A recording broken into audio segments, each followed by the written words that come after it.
제가 생각하는 순례가 여러분들이 생각하시는 다양한 의미의 순례와 과정, 어떤 형식들도 있겠지만은 선원 수행자로서 수행하는 어떤 제 나름의 성찰도 있는 것 같아요.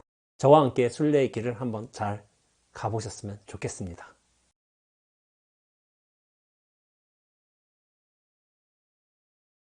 예, 안녕하세요. 원재입니다. 저는 수도암에서 정진을 하고 있고요. 낙가암이라 이제 조그만 암자에서 지내면서 이래저래 저 개인 작업도 하고 있고 여러분들 만나고 있고 법회나 강연 같은 것도 하면서 요즘에 좀 지내고 있습니다. 아마 불강 미디어에서 이렇게 붓다비 퀘스천 순례에 관한 주제에 관해서 저희가 저에게 요청을 해 오셨고 이렇게 수락했는데 그 요청하신 이유가 제가 세계 일주를 했다는 사실 그리고 그 결과물로서 제가 이런 자리에까지 와서 이제 저희 세계 일주 그리고 그것이 순례가 될 수 있는가를 저 스스로도 한번 성찰해 보면서 이런 강연을 가지게 되는 것 같습니다. 바로 한번 제 세계 일주 이야기를 한번 해보도록 하겠습니다.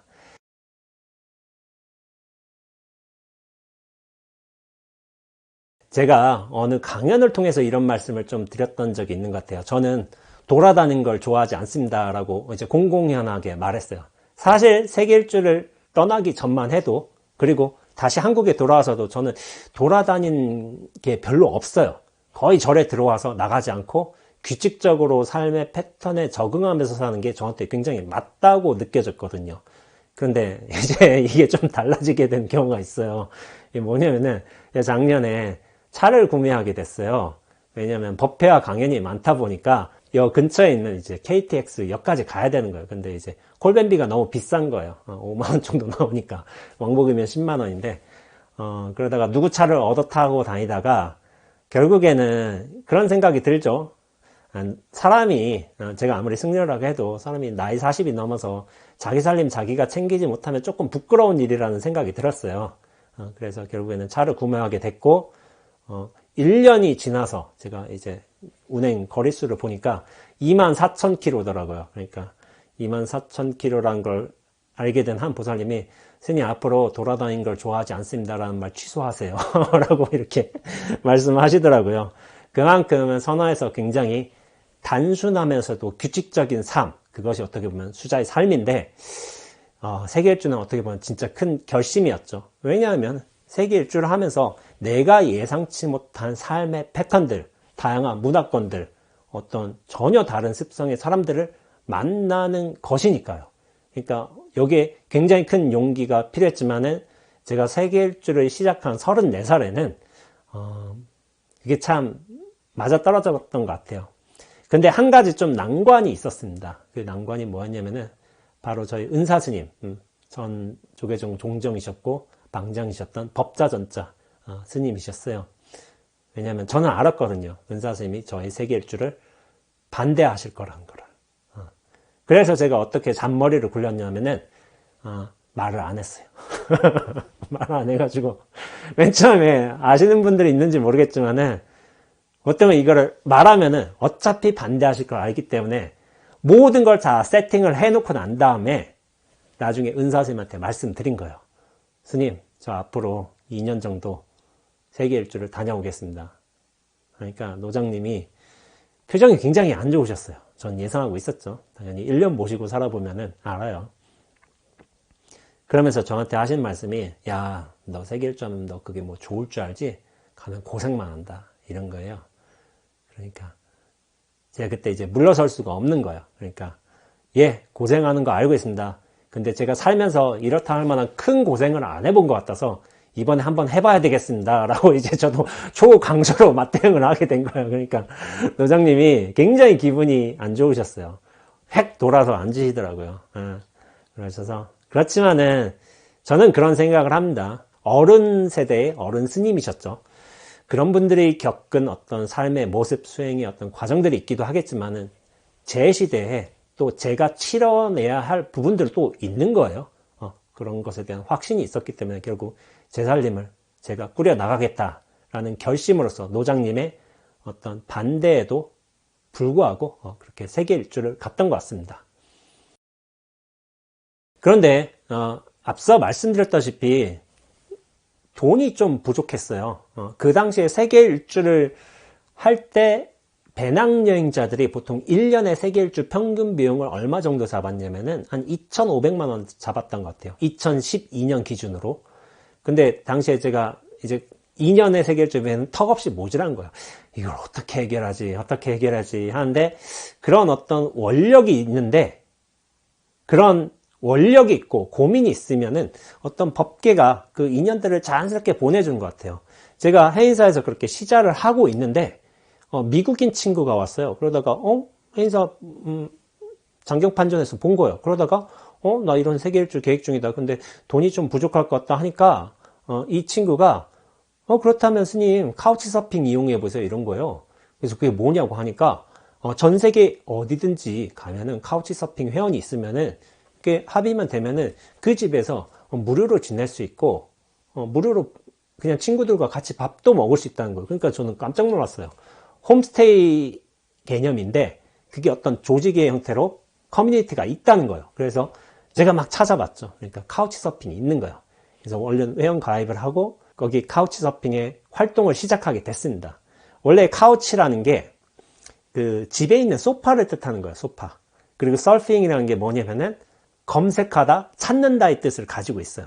그러니까 전 세계에 산재에 있는 카우치 서핑, 카우치를 찾아서 이렇게 다니는 거예요. 그러니까 카우치 서핑으로서는 내가 호스트로서 내 집에 있는 카우치, 최소한의 카우치죠. 물론 그게 방이 될 수도 있고 그냥 바닥이 될 수도 있어요. 그러나 최소한의 의미가 카우치이기 때문에 그걸 서퍼들을 위해 오픈해 놓을 수 있는 것이고, 또 내가 여행하는 입장이라면은 호스트를 찾아가지고 그렇게 내가 서퍼로서 이렇게 지내겠습니다라고 이렇게 제안을 보낼 수도 있는 거예요. 그래서 그 제안이 서로 맞아떨어지면은 카우치 서핑, 서로 이제 문화도 교류하고 그렇게 경험도 교류하고 하는 것을 할 수가 있는 것이죠. 그 당시에 저한테는 카우치 서핑 굉장히 충격적이면서도, 그 당시에 저에게 카우치 서핑은 무슨 하늘이 내려준 기회처럼 보였어요. 왜냐하면 이 자금의 문제, 특히나 유럽 같은데, 미국 같은데 워낙 비싸잖아요. 그러니까 그 숙박비를 어떻게 감당하지라고 고민을 했는데, 이 카우치 서핑이면 될 것 같았어요.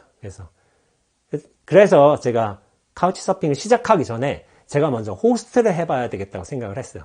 그래서 먼저 오픈을 해놨죠. 그러니까 의외로 사람들이 엄청 많이 이제 신청을 하는 거예요. 제가 해인사에 머물고 있었잖아요. 나중에 해인사를 끝내고 또 수도함으로 들어왔지만은 그때도 카우치 서핑을 오픈해 놓으니까 외국인들이, 그때 템플 스테이가 굉장히 각광을 받던 시대였어요. 그러니까 근데 웬 스님 하나가 카우치 서핑을 오픈해 놓고 외국인들을 상대해 가면서 법도설하고 같이 이제 절에서의 경험도 교류하고 하니까 신청이 굉장히 많았던 것 같습니다. 그래서 제가 세계 일주를 하기 전에 적어도 한 67번의 경우는 이제 카우치 서핑을 좀 제가 호스트로서 처음으로 경험을 해봤어요.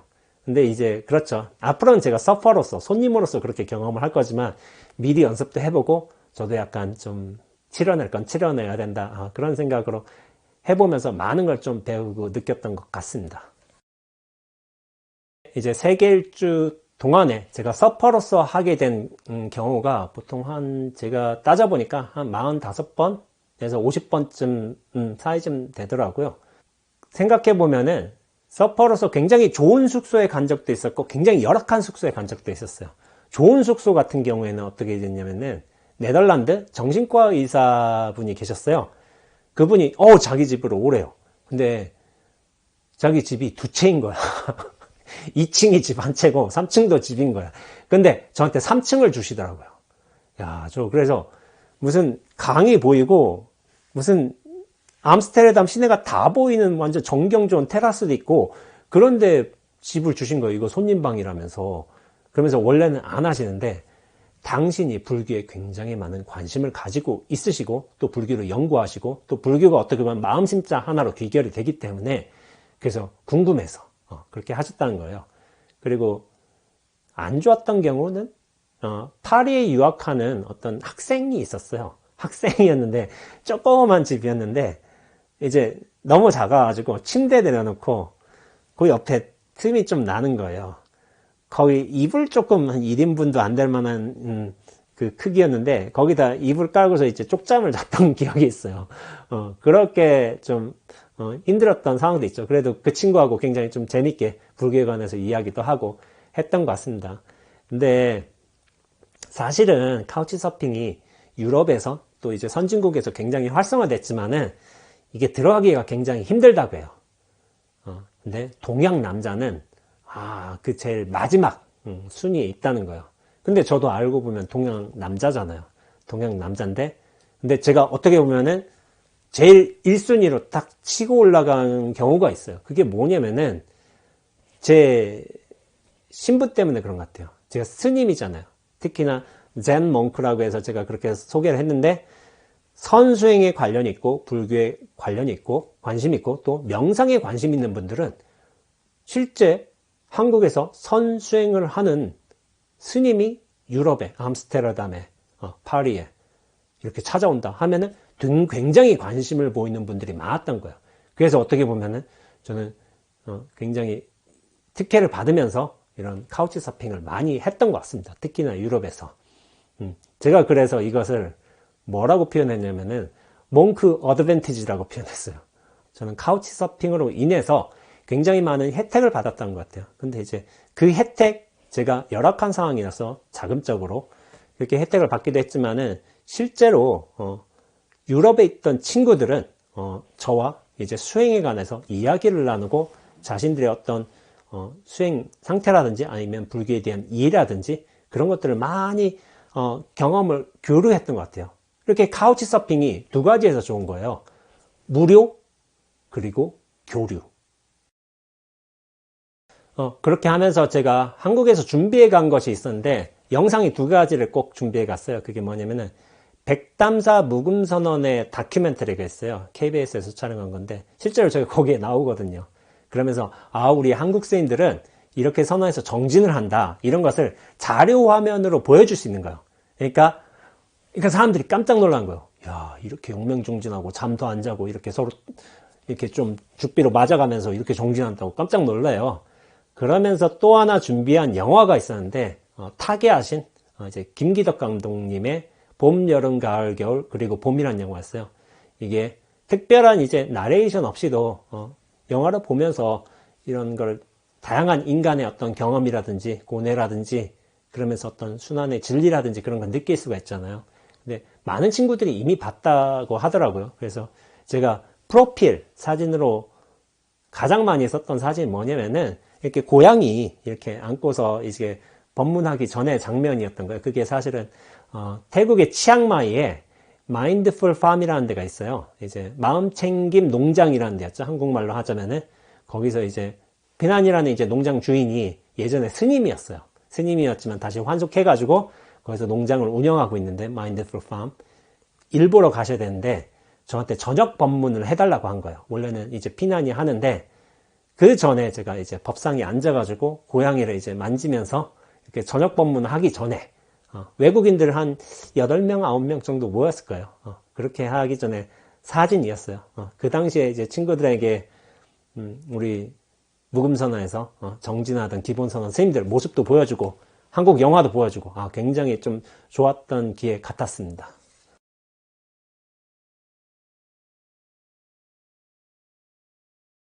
이렇게 카우치 서핑에 관한 이야기를 하게 되지만 사실 제 세계 일주는 순차적으로 하자면은 카일라스부터였어요. 우리 불교 우주관에서 수미산이라고 수미산이 실제로 지구상에 현현이 되어 있다 믿는다는 산이 있다면 그게 이제 티베트에 있는 카일라스 산이거든요.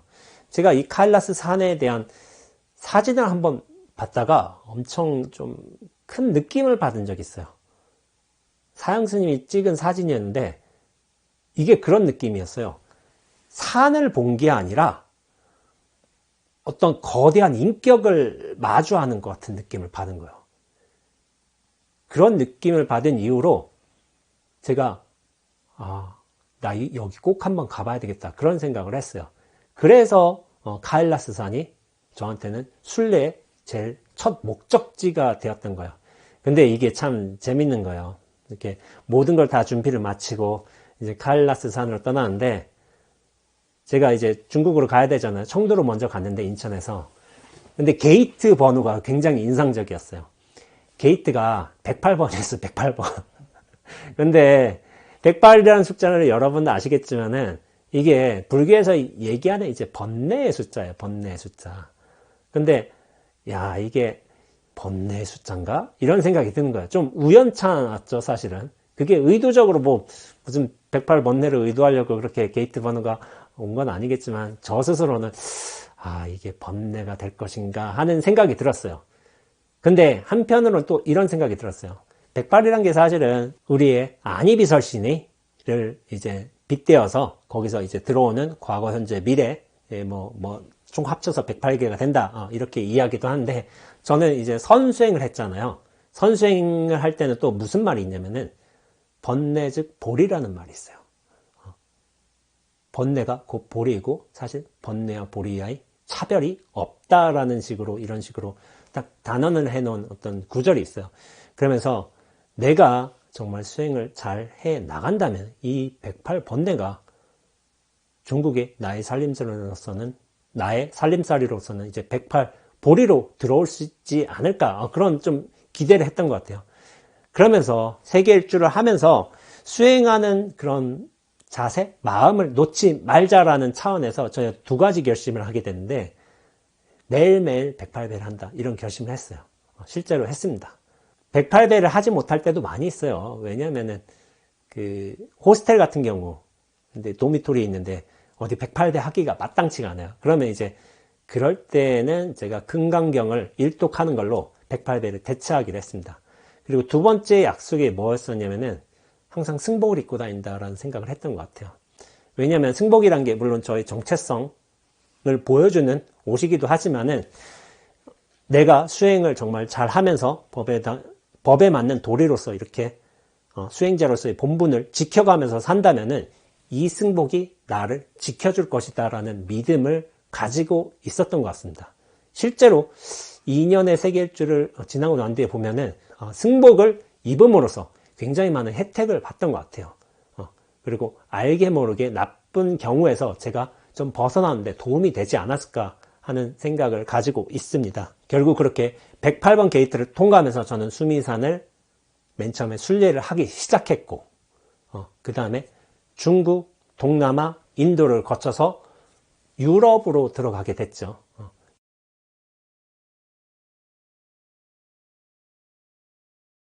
유럽에서 정말 많은 분들 만났던 것 같아요. 제가 이제 파리에서 이제 집시를 만나기도 했고, 그리고 브뤼셀에는 이제 한국에서 입양된 이제 화가분이 계세요. 은혜 씨라고. 그분을 해인사에서 처음 만나 뵙기도 했고, 또 이제 바르셀로나에서는 이제 중국 의대생을 만난 거예요. 웬준이라고. 그 친구를 만나기도 했고, 자신이 사귀던 베트남 여자친구를 이렇게 이제 좀 타지에서 죽음으로 인해 이제 떠나보내야 했던 마누라는 친구를 만나면서 며칠 동안 이제 같이 지내기도 했고, 그리고 덴마크에서는 에스비에르라는 5번째 도시가 있어요. 크기상으로. 거기 이제 정신과 의사 친구 브라이언을 만나서 일주일간 같이 불교에 관한 좀 심도 깊은 이야기들을 많이 했던 것 같습니다. 브라이언은 참 대단했어요. 제가 그렇게 간다니까 일주일 휴가를 내버린 거예요. 그래서 일주일 동안 저를 케어해 주고 또 여기저기 막 구경시켜주고 그랬던 기억이 많이 납니다. 그리고 저의 어떤 여행의 인상적인 경험이었던 거는 밀라노에서 가방 도둑을 만난 거. 그래서 제가 작은 가방을 잃어버렸어요. 근데 아시겠지만은 여행 다닐 때 큰 가방이 아니라 작은 가방에 중요한 소지품들을 다 넣고 다니거든요. 그걸 한꺼번에 도난 당해가지고 제가 멘붕이 된 경우가 있습니다. 거기서도 이제 어떻게 또 이어져가지고 또 여권도 수습하고 뭐뭐 하면서 근근히 또 여행을 이어왔던 것 같아요. 제가 이번에 이야기할 주요 내용들은 이집트 다합에 갔을 때를 이야기해 드릴게요. 다합에 갔을 적에 저는 스쿠버 다이빙을 하러 갔어요. 전 세계에 스쿠버 다이빙 할 수 있는 곳이 많은데 성지라고 불리는 곳이 이집트 다합이었던 거예요. 왜냐하면 그렇게 성지라고 하려거든 물가가 싸야 돼요. 그리고 다이빙 포인트들이 멋져야 돼요. 그리고 자연경관이 좀 수려해야 돼요. 그래야만 이제 성지들, 이제 돈 없는 이제 배낭 여행객들이 그렇게 많이 모이는 거예요. 근데 다합이 분명히 그중 하나였습니다. 그래서 저도 수소문을 통해서 다합에 또 한국 여행사가 한국인 숙소가 있는 거예요. 그래서 그쪽으로 찾아갔죠. 근데 사실은 갈 때만 해도 제가 뭐 홍 누구입니다 이렇게 얘기를 하지, 제가 뭐 해인사 스님입니다, 뭐 선승입니다 이런 얘기는 하진 않거든요. 그래서 딱 갔는데 숙소 주인장 분이 저를 보고 깜짝 놀라신 거예요. 웬 스님 하나가 와 있으니까. 그러니까 다음에는 스님이 스쿠버 다이빙을 하러 오진 않아요. 당연히 그렇죠. 그러니까 제가 처음으로 갔던 거예요. 처음으로. 그러니까 스님이시네 하고 깜짝 놀라신 거예요. 근데 주인장께서 굉장히 저를 잘 해주시더라고요. 혹시 스님 라면 드실래요? 하면서. 라면 굉장히 귀한 거거든요. 세계일주 할 적에. 그거 마다하면 안 돼요. 한국에서 인스턴트 식품이라고 하지만 외국 나가면 그 보약입니다. 보약이라서 라면도 주시고 김치도 주시고 하시는 거예요. 그러면서 감사하게 잘 먹었죠. 밥도 말아 먹고 이렇게 하면서 하는데, 그러면서 이제 에디쌤이라고 하신데 그 숙소 주인장이면서 스쿠버 다이빙 강사였던 거예요. 강사였는데 에디쌤이 스님 어디 절에서 오셨어요? 그러니까 저 해인사에서 왔습니다. 그러니까 거기까지는 뭐 별 문제 없죠. 근데 그 다음 질문이 좀 이상했어요. 그럼 스님도 혹시 강원 나오셨어요? 이렇게 하는 거예요. 근데 이제 이 강원이라는 용어를 일반인들은 알지 못해요. 불교인이라면 좀 알 수는 있어요. 근데 강원을 알아? 뭐지? 하고서 얘 강원 안 나왔고 저는 기본선언 나왔습니다. 이렇게 한 거예요. 그러면 기본선언에 관해서 또 물어보시고, 또 어느 스님 제자냐 물어보니까 예 법자전자 스님 제자입니다 하니까, 그러면은 뭐 포천의 법왕사 가보셨어요? 이런 거예요. 그러니까 포천의 법왕사가 저희 은사 스님이 이제 창건하신 도량이거든요. 그걸 아시는 거예요. 그래서 이건 너무 나갔는데 그래서 제가 놀라가지고 뭐지? 하고서 하니까 나중에 뭐 좀 너무 많이 아시는데요? 하니까 이분이 말씀하신 거예요. 스님 저 사실은 해인 강원 나왔습니다. 이렇게 하시는 거예요. 그러니까 해인 강원을 4년까지 졸업하신 건 아니고, 제가 왼설정에는 좀 1, 2년 정도 하시다가 나오신 것 같아요. 그렇게 좀 당연히 그럴 수 있죠. 이렇게 삼위계 수계를 하고 강원까지 했지만 2년이 안 닿아서 이렇게 방황하시다가 이렇게 좀 스쿠버 다이빙을 배우셨나 봐요. 그러면서 여기에 빠져드신 거예요. 그러면서 스쿠버 다이빙 가르치는 학생과 결혼도 하시고 그리고 그 학생은 결혼해가지고 한국에 들어가시고, 당신은 여기서 이제 이렇게 기러기 아빠 셈으로 해가지고 이렇게 업을 하시는 거예요. 그러면서 저한테 잘해주신 게 당신께서 절집에서 살아보셨기 때문에, 그래서 굉장히 저한테 예의를 갖추어서 잘 해주시고 해줬던 것 같습니다. 그래서 좀 감사드리고 있습니다. 그런 분들이 있었고, 거기서 많은 한국 친구들을 또 만나게 됐어요.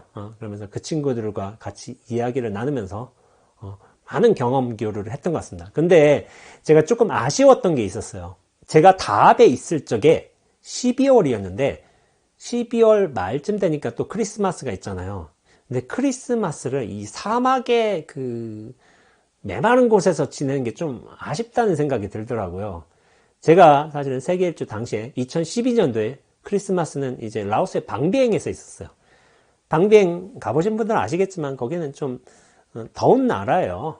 더운 나라에다 좋은 도시인데, 그러니까 크리스마스는 좀 추워야 된다는 생각이 저한테는 있어요. 좀 그런 데서 지내보고 싶다. 근데 사막도 그렇고 방백도 아닌 거예요. 그러니까 나 이거 방비행에서는 제대로 크리스마스도 못 보냈고 하는데 이거 어떻게 할까 하다가 다합 근처에 샤멜 셰이크라는 공항이 있어요. 그래서 공항에다가 그냥 유럽을 툭 한번 쳐봤어요. 이렇게 스카이 스캐너로. 그러니까 항공편을 알아본 거예요. 근데 유럽에 저가 항공이 다니는 거예요. 샤멜 셰이크까지 5시간, 무려 5시간 비행기에 4,000km 넘는 그런 비행 거리인데도 저가 항공이 다녀서 제가 그냥 쓱 쳐봤는데 런던까지 편도 비행이 6만 원이었던 거예요.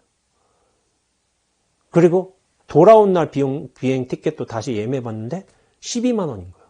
근데 생각해보세요. 4,000km로 가고 다시 돌아오는데 왕복 비용이 18만 원이야. 그럼 가야 돼요. 이거 안 가면 안 되는 거예요. 어디 18만 원 가지고 여기서 말하자면은 인도까지 간다고 쳐봐요. 18만 원에 가야 된다니까요. 이거 싸가지고. 그래서 저는 가야 되겠다. 나 런던 가야 되겠다. 하고서 결정을 했던 것 같습니다. 저가항공 비행기를 타셔본 분들은 아시겠지만은 가방 하나까지는 괜찮은데 캐리어 비용이 되게 비싸요. 이게 왜냐면 거기서 좀 돈을 벌기 때문에. 그래서 저는 좀 가방을 하나만 딱 메고 갔어요. 옷 두루마기는 가장 크니까 입고 가고 두꺼운 거는 다 입고 갔어요. 왜냐면은 가방이 줄여야 되니까. 그래서 카메라라든지 최소 속옷이라든지 이런 용품들만 딱 놓게 되고 나머지는 다 입고 가서 결국에는 런던에서 9박 10일간 그렇게 머물게 되었습니다. 그러면서 답에서 지내다 보니까 유럽에서 지낸다면 당연히 생활 경비가 늘어나거든요. 여행비가. 그러니까 아껴야 되겠다. 그 생각밖에 없는 거예요. 그러니까 9박 10일 동안 카우치 서핑만 했어요. 그러면서 총 3명한테 카우치 서핑을 하게 되었는데 그 첫 번째 친구가 브라질에서 온 치과 의사가 있었어요. 이탈로라고. 그 친구를 만났었고, 근데 이 친구 굉장히 불교에 대한 해박한 이해를 갖고 있는 거예요.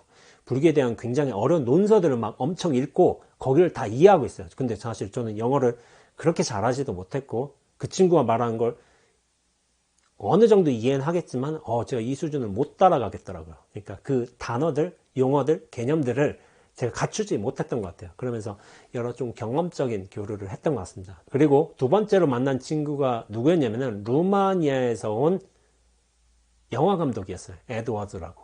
에드워즈를 만나면서 굉장히 많은 얘기를 했던 것 같아요. 근데 에드워즈는 약간 활동가예요.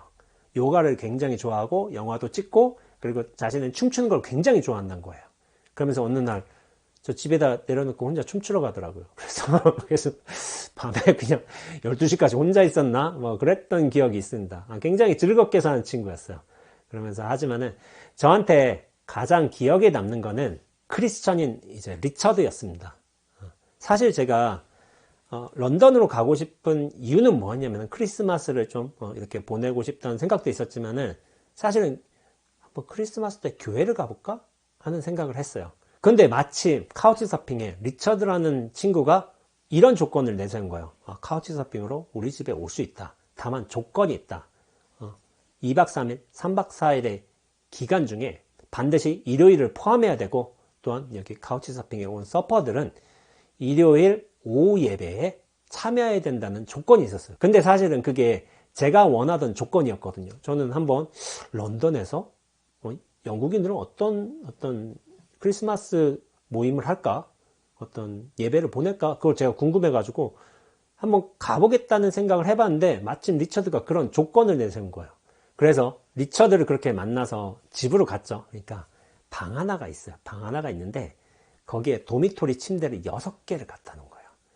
그러니까 영국이 사실 물가가 좀 비싼 곳이잖아요. 그러니까 돈이 없는 많은 이제 좀 배낭여행 친구들이 리처드의 집으로 온 거예요.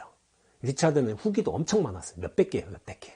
보통은 막 몇십 개 수준이면 되게 많은 건데 몇백 개인 거예요. 그만큼 방이 나는 대로 그리고 모든 친구들을 다 받았던 거예요.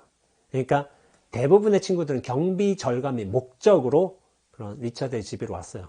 실제로 오후 예배를 참여할 목적은 아니었던 거예요. 근데 저는 그렇게 참여를 했죠.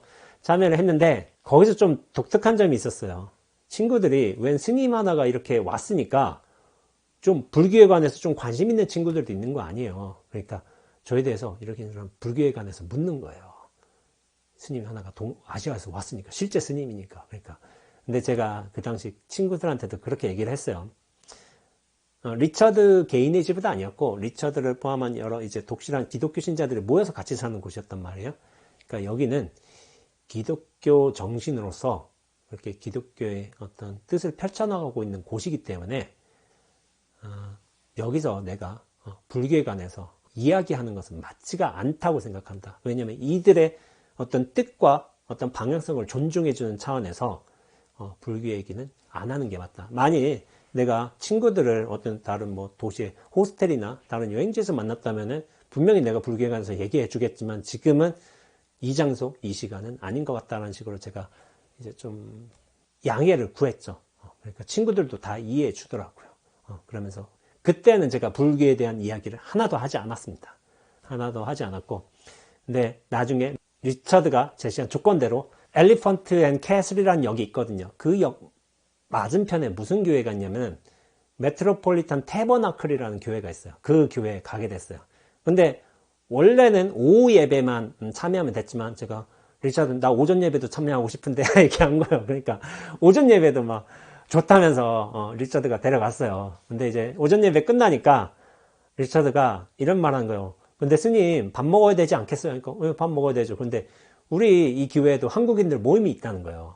점심 식사는 한국인들이 한다는 거예요. 그러면서 거기 가서 먹으려 하니까 한국밥 먹어야죠. 제가 한국밥 못 먹는 거예요. 그러니까 먹을 기회만 있으면 무조건 가는 거예요. 나 가겠다고 거기 가겠다고 하니까 데려다 주는 거예요. 오전 예배에 참여했을 때 영국인들 있잖아요. 한국에서 아시안 멍크가 와가지고 코리안 멍크가 와가지고 이렇게 한다니까 웰컴이라고 아주 좋다고 하면서 막 이렇게 굉장히 젠틀하게 얘기해 주는데 사람들이 제가 점심밥을 먹으러 그렇게 한국인 모임에 가니까 거기 있던 한국인들이 기절하는 거예요. 완전히 깜짝 놀란 거예요. 왜냐하면 스님이 교회에 왔으니까. 한국에서는 스님이 성탄절에 교회 오는 거 상상도 못해요. 어떤 초청이 아닌 이상은. 그래서 깜짝 놀란 거예요. 한국 분들은. 한국에서 있을 일이 아니니까요. 근데 제가 밥 먹으러 온 거예요. 저는 진짜 단순하게 밥 준다니까 한국밥 먹어야지 하고서 간 거예요. 그러면서 저한테 굉장히 잘해 주시더라고요. 왜냐하면은 좀 특이한 케이스이기도 하고, 그러면서 이스님이 어떤 목적으로 이렇게 왔는지 모르겠지만은 좀 독특한 경우이기 때문에 굉장히 잘해 주셨어요. 밥도 막 더 많이 챙겨주고 김치도 주시고 막. 오전에 예배 목사님 설교 내용을 잘 못 알아들었어요. 사실은 그 용어도 있고 거기에 잘 들어가 보지 않았기 때문에. 그러면서 오후에 있을 예배에 거기 충만 씨라는 분이 계셨는데, 충만 씨가 저를 위해서 그렇게 통역을 해주겠다고 한 거예요. 통역 장비가 있는 거예요. 그래서 내가 이어폰 꽂고 하면은 딴 데서 충만 씨가 그거를 들으면서 그거를 한국어로 딱 설명해 준 거예요. 그러니까 저한테는 굉장히 좋고. 그리고 제가 놀랐던 게 뭐냐면은 그 교회에서는 이제 청각장애인들을 위한 통역사들이 또 있는 거예요. 수화하는 분들. 그분들이 계셔서 목사님들이 설교하시면은 2인 1조예요. 한 분이 이렇게 막 수혜를 하다가 그분이 힘들면은 또 빠져서 다른 분이 막 수화를 하시고, 그리고 목사님이 설교하시는 내용이 대형 전광판에 텍스트로 이렇게 찍혀서 나오는 거예요. 그러니까 청각장애인들도 그 앞에서 예배를 참여하고 계시더라고요. 그러면서 전 되게 좀 감동적이었던 장면이 있어요. 근데 그분들이 찬송가를 부를 거 아니에요. 찬송가를 부르는데 청각장애인이시다 보니까 말도 잘 못하실 거 아니에요. 수화로 노래를 부르시대요. 이렇게. 그러니까 저는 와, 저렇게 노래를 하시는구나. 이렇게. 그러니까 저는 그 모습을 보는 게 굉장한 충격이었고 한편으로는 굉장히 감동스러웠어요. 야, 선진국이구나, 여기. 물론 한국에서 청각 장애인들을 위해서 어떤 예배가 어떤 방식으로 치러지고 있는지 잘은 모르겠지만은 교회를 안 가봐서. 하지만 저는 굉장히 신선한 경험이었습니다. 근데 당시에 한국 분들께서 저를 신기하게 생각하셨죠. 스님이 왔으니까. 근데 그분들이 저에 대해서 굉장히 잘해 주셨지만은 그때도 제가 좀 한 가지 마음 먹고 들어간 게 있었어요. 절대로 내 본분이나 내 종교, 내 신앙에 대해서, 내 수행에 관해서 이야기하지 않겠다. 왜냐면 거긴 교회잖아요, 교회. 그럼 교회에서는 교회의 법을 따라야 되는 거예요. 저는 손님이었고. 거기에 대해서 불교가 이렇다, 불교의 가르침이 이렇다, 깨달음은 이렇다, 이렇게 말하는 게 맞지는 않아요. 그래서 제가 합주기로 그냥 가만히 있었어요. 제가 말을 못하지는 않아요. 그러나 그쪽에선 침묵해 주는 게, 그리고 그분들이 하시는 말씀을 긍정해 주는 게 내 자세로서 옳다라고 생각하기 때문에, 그런데 굉장히 조용히 있었어요. 근데 이제 그분들께서는 어떻게 생각하셨는지 모르겠어요. 그냥 길 잃은 양이 이렇게 온 거예요. 이렇게 헤매다가. 그러니까 이 길 잃은 양을 잘 이끌어주는 게 그분들의 어떤 역할이었고 어떤 소명의식이었을지도 몰라요. 그래서 굉장히 잘해 주셨어요. 그러나 저는 말을 하지 않기로 결심을 했기 때문에 그 굉장히 좋은 경험을 하고서, 크리스마스 경험을 하고서 이렇게 다시 이집트 다합으로 돌아올 수 있었던 것 같습니다.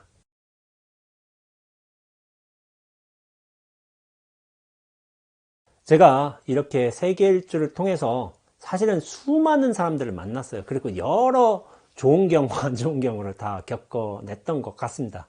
거기에는 이제 불자들도 외국에 사는 불자들도 있을 수 있겠고, 아니면 그냥 일반인들도 있을 수 있겠고, 한국 친구들도 있을 수 있겠고, 뭐 한국에서 뭐 은퇴를 하시고 여행하시는 다른 분도 계시고, 실제로 다양한 어떤 삶의 배경, 그리고 철학, 그리고 종교적 믿음을 가지신 분들을 진짜 여러분을 만난 거예요. 그래서 제가 세계일주책에서 가장 많이 언급됐던 거는 그런 사람 사이의 일들인 것 같아요. 사람 사이의 일들. 이런 분 만나서 이렇게 하고, 이런 생각과 경험을 교류를 하고, 이런 점에서 감동도 받고, 이런 점에서 좀 아쉽기도 하고, 그런 기록이 제일 많았던 것 같습니다. 우리가 원론적인 의미로서의 순례를 뜻한다면은 그것은 이제 신앙행위의 연장선으로서 어떤 종교적인 성소를 찾아가는 것을 말하는 거겠죠.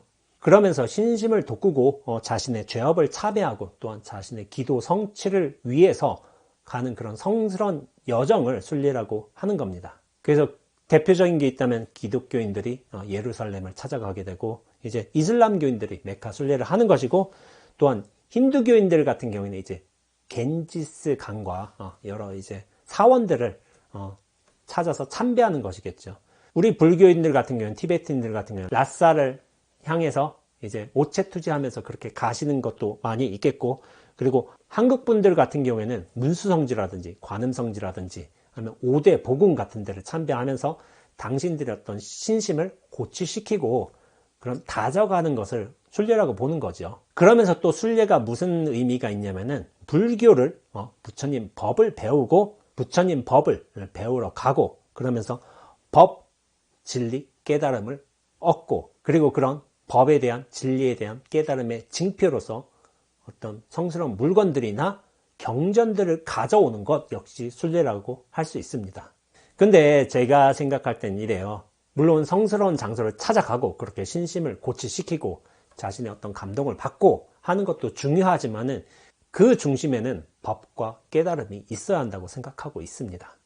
실제로 화엄경에서 선제동자가 수많은 선지식들을 만나게 돼요. 53 선지식이라고 하죠. 근데 그 선지식은 문수보살, 보현보살 뿐만 아니라 비구, 비구니, 여성, 제가신도, 거사, 선인, 바라문, 동자, 동녀, 왕부자, 천신, 천녀, 장사꾼, 뱃사공, 타 종교인, 심지어는 이제 몸파는 여인까지 있었어요.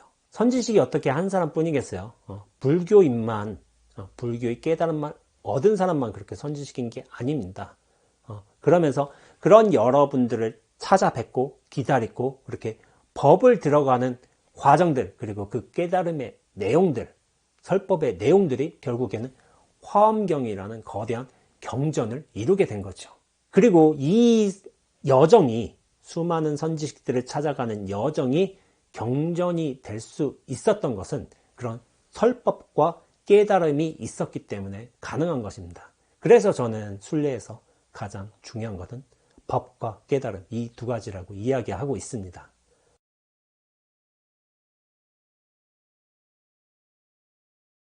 물론 제가 세계 일주를 처음에는 도피의 차원에서 갔던 건 사실이에요. 왜냐면 너무 공부가 안 돼가지고, 이 공부 어떻게든 좀 전환해보자, 나도 좀 쉬어보자, 사람들 겪어보자 하는 것도 있었어요. 그러면서 제가 10안거라는 걸 나게 됐지만은 그 10안거의 어떤 수행력을 어떤 세계 수많은 도처에서 다양한 사람을 만나면서 또한 다양한 경계들을 겪어가면서 내 마음이 어떻게 작용하는지, 반응하는지, 그리고 내 마음이 얼마나 견고한지를 스스로 시험해보고자 하는 그런 의도성이 강하긴 했어요. 그런 것 같아요. 어떤 내가 수행을 해왔다 하더라도 선엉이라는 공간은 굉장히 안정적인 공간이거든요. 규칙적이고. 그리고 경험의 층위가 그렇게 다양하진 않아요. 왜냐하면 선언의 수자들만 살고 있으니까. 우리가 만약 선언에서 정진한다 하면은 비슷한 뜻의 포부의 어떤 생활 패턴에 가진 사람들이 규칙적으로 비슷하게 살아가는 거예요. 근데 거기서는 큰 자극을 얻을 수가 없어요. 어떻게 보면 저는 제 수행을 시험해 보겠다는 어떤 강한 의지도 포함되어 있었던 것 같고, 그리고 경계를 여러 사람들을 만나면서 그리고 여러 사건들을 치러내면서 내 마음을 성찰해 보자 하는 그런 의도성이 강했던 것 같습니다. 그런 뜻이 강했기 때문에 제가 108배를 매일 하겠다, 라는 포부도 세우게 됐고, 그리고 승복을, 이승복 나의 정체성, 수행자로서의 정체성을 잃지 않겠다는 의지도 강했던 것 같고, 그리고 매사 치러내면서 물론 제가 중생으로서 참 한낱 보잘것없는 수행자로서 그렇게 경험을 치러냈지만 내 마음으로 돌려보겠다, 이렇게 성찰해보겠다 하는 의지만은 정말 강했던 것 같아요. 그런데 늘상 제가 이렇게 말씀드립니다. 수행이란 것은 밖으로 향하는 시선과 관심을 온통 자기에게로 돌리는 것, 그것이 수행이라고 하겠습니다. 바깥으로 돌리면 그걸 욕망이라고 불러요. 그러나 자기로 돌리면 그것이 수행입니다.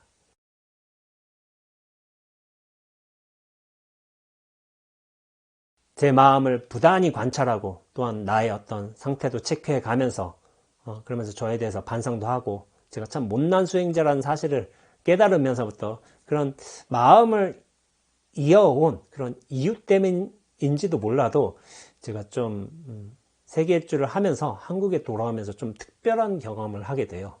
그게 뭐냐면은 제가 뉴욕의 JFK 공항에서 이제 마지막 그 모든 세계일주에 길고도 정말 다사나난했던 일들을 다 마치고 한국으로, 인천공항으로 들어오던 순간이었어요. 그런데 생각해 보세요. 25개월간, 2년간 그렇게 큰 일들을 많이 치러내고 왔잖아요. 그리고 이게 보통 일이 아니란 말이에요. 그렇다면은 25개월간 일을 치러내고 한국 공항에 들어온다면은, 그리고 입국장에 그렇게 첫 발을 내디게 된다면은, 분명히 저는 예상으로는 어떤 종류의 느낌이라든지 감에 생각 같은 게 떠오르는 게 당연하지 않나, 그런 생각이 했어요. 그런 생각이 들었어요. 근데 정작으로 제가 가방을 메고 이렇게 입국장을 탁 나오고 인천공항에 탁 전경이 탁 들어오는데 아무 느낌도 없었어요. 아무 느낌도. 그러니까 저한테는 그게 정말 큰 의문이었어요. 세계일주라는 커다란 과업을 완성해냈다는 그런 안도감이라든지, 아니면 야, 이걸 드디어 끝냈구나, 뭐 이런 식으로 정리됐구나 하는 성취감 같은 게 느껴져야 되는 게 당연하잖아요. 근데 안도감, 성취감 그 어느 것도 없는 거예요. 그냥 똑같은 거예요. 그 이후로 저는 되게 큰 의문에 사로잡히게 되었습니다. 뭐지? 왜 안 변했지? 물론 모든 게 다 변했어요.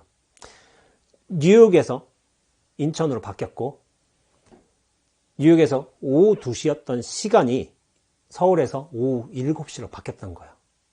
그리고 언어도 바뀌었어요. 영어들 막 나오다가 글자들 한국어로 바뀐 거예요. 경관도 바뀌고 공기의 밀도도 다 바뀌었어요. 근데 제가 그 당시에 느꼈던 거예요. 뭐가 안 바뀌었다.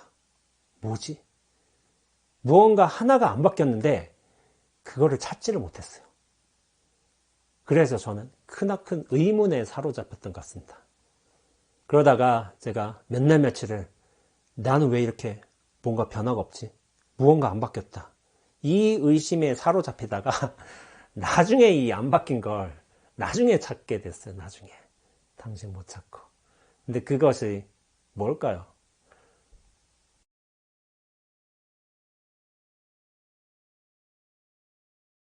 예, 제가 많은 분들께 말씀을 드려왔지만은 눈앞이 바뀌지 않았습니다. 눈앞이. 근데 눈앞이 바뀌지 않았던 사실을 찾는 게 오래 걸렸어요. 오래. 그러니까 이게 누군가는 좀 웃으실지도 몰라요. 눈앞에 뭐 아무것도 없잖아요. 이게 뭐 바뀌고 말고 할 그게 없는데, 근데 이거를 수행해 보신 분들은 좀 아실 거예요. 눈앞이 바뀌지 않았다는 이 사실을 체득하는 게 그렇게 어렵다는 거를. 자, 저도 그런 생각이 듭니다. 원래 본래 있는 걸 발견한다는 게 힘들고 어려운 거예요. 그리고 어떤 의미에서는 본래 갇혀져 있는 거를 또 찾는 게 어떤 의미에서는 굉장히 어리석은 일이죠. 제가 그렇게 어리석은 좀 시간들을 좀 겪었던 거예요.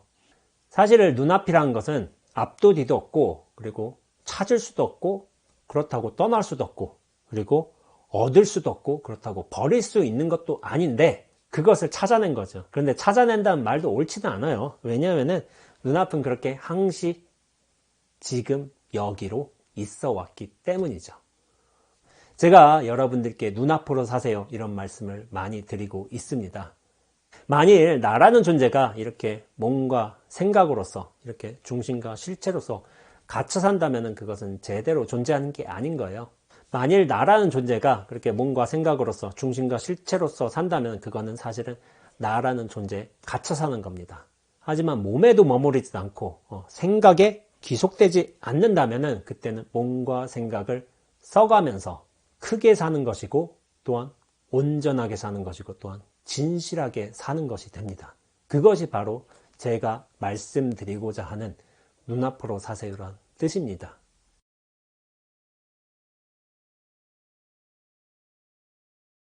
제가 많은 인터뷰를 통해서 세계 일주를 통해서 얻은 것이 딱 하나 있다고 말한다면 그래서 눈앞으로 말씀드린 겁니다. 얻을 수도 없는 걸 얻는 게 가장 중요한 얻음입니다. 저나 여러분들은 이미 이 전체로서 살고 있어요. 그런데 몸과 생각이라는 어떤 작은 중심과 실체에만 갇혀 사는 게 우리 중생들의 모습인 거죠. 그런데 제가 세계 일주를 통해서 여러 사람들을 경험하고 여러 일들을 겪고 그런 자기 성찰을 하면서 계속 문제의 방향들, 인식들을 저한테로 돌릴 수 있었기 때문에 어느 면에서는 제가 이 얻을 수 없는 애초부터 버릴 수도 없었던, 떠날 수도 없었던 그런 눈앞으로 돌아올 수 있었다는 세계 일주의 의미를 제가 스스로 정리를 할 수 있었던 것 같습니다. 그리고 세계 일주 당시에는 그런 의미에서 제가 세계 일주 책을 바로 출간하지 않은 게 차라리 잘 됐다는 생각이 듭니다. 왜냐하면 저는 그 당시에 몰랐어요. 이 눈앞이 이거 들어가기까지 시간이 걸리고 또한 눈앞으로서 온전하게 살아가기까지 또한 여러 시행착오와 연습이란 게 필요했다는 것을 나중에서야 알게 된 거예요. 만일 제가 세계일주책을 바로 세계일주 끝난 뒤에 냈다면 제 수행이 눈앞이 익어가는 충분한 시간이 오지 않았으리라고 저는 생각하고 있습니다. 눈앞도 읽는데 시간이 걸려요. 나란 존재도 매 상황과 경우에 알맞게 녹아 들어가는데도 또한 시간과 또 시행착오라는 게 또 필요하고요. 그런 차원에서 제가 다지고 했던 시간들이 참 좋았던 것 같습니다.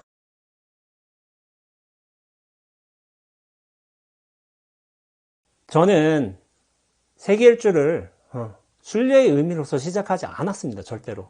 근데 갔다 와서 보니까 이게 순례이기도 했겠구나 라는 생각이 들었어요. 왜냐하면은 우리가 성지를 찾고 성물을 모셔오고 또한 이제 제업 참여하고 기도 성취하는 그런 게 어떤 순례의 어떤 과정 중에 벌어지는 일인데 진정한 의미의 순례라는 거는 이 마음이란 커다란 세상에서 깨달음을 통해 온전한 나로 돌아가고 눈앞으로서 살게 되고 그리고 경계마다 펼쳐진 그런 진리로서의 어떤 삶으로 드러날 적에 그게 진정한 의미의 순례가 아닌가요? 우리가 그렇게 몸과 생각에 집착한 작은 나로서 산다면 순례라는 것은 그 무언가를 나서서 구해야 되는 것이겠지만은 우리가 전체와 눈앞으로 돌아가서 그렇게 진정한 나로서 산다면 순례라는 것의 의미는 삶의 경계나 순간마다 나를 통해서 펼쳐지는 그 모든 일들이 되는 거예요. 그렇게 진정한 의미의 순례는 성소를 찾아가고 어떤 성스러운 징표들을 구해오고 하는 것뿐만이 아니라 자신의 본래 면목들을 회복함으로써 지금 내 눈앞에서 벌어지고 있는 그 모든 경계와 순간의 일들이 그 자체로 성스러워짐을 스스로 명명백백하게 확인하는 게 우리가 지금 당장 눈앞에서 할 수 있는 순례인 겁니다. 그렇다면은 순례는 그 어딘가로 나서서 떠나는 것이 아닌 거예요. 내 눈앞에서 불국토를 확인하는 게 그게 우리가 수행자로서 진정한 불제자로서 할 수 있는 성스러운 순례라고 할 수 있는 겁니다. 저도 그렇고 여러분도 그렇고 우리가 이 삶에서 수많은 여행들을 하고 있어요. 제가 물론 놀러 가려고 도피하려고 어떤 수행이지만은 마음 자세가 참 중요한 것 같습니다. 이 신심을 잃지 않겠다. 불제자로서의 어떤 정체성을 유지하겠다. 수행 자세를 놓지 않겠다. 그런 마음으로서 살아가게 된다면은 우리가 곳곳마다 우리의 본래 마음으로 돌아갈 수 있는 기회들이 무수하게 펼쳐지는 것 같습니다. 여행을 그렇게 생각하시면 좋을 것 같아요. 우리가 여행을 한다는 것은 내가 알고 있던 어떤 사실들을 저쪽에 가서 확인하기 위해서 가는 건 아닌 거예요. 그런 사실의 재확인이 아니라 실제로 여행을 하다 보면 우리가 예상치 못한 난관들과 경험들, 사람들, 그런 것들을 마주하게 되거든요. 근데 사실은 그런 예상치 못했던 일들, 경험들을 치러내면서 나의 어떤 모습들을 성찰하는 게 여행이 주는 미덕인 것 같습니다.